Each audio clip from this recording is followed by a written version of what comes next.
Maithili express.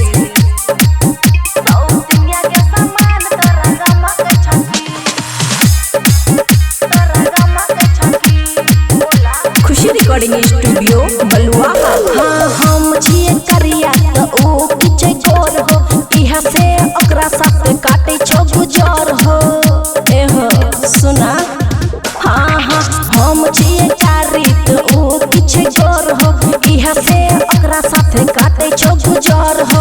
दूसरा के चीज से या करे छो पसंद हो, हमर वाला चीज तोरा मोह के छकी।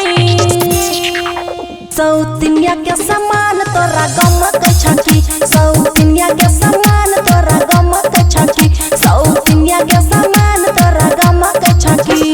बोला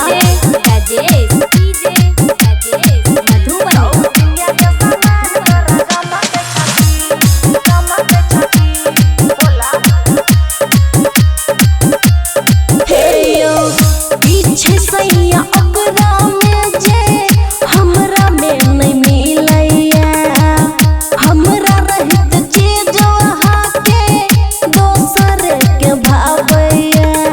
यो कहू ना, पीछे सैया ओकरा में जे हमरा में नहीं मिलैया, हमरा रहत चीज वहाँ के दोसर के भावैया।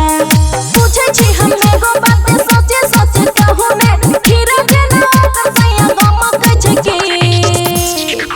सौतिनिया के समान तोरा गम के छकी, सौतिनिया के समान तोरा गम के छकी, सौतिनिया के समान तोरा गम के छकी।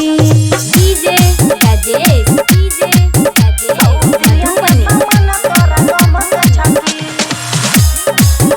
तोरा गम के छकी।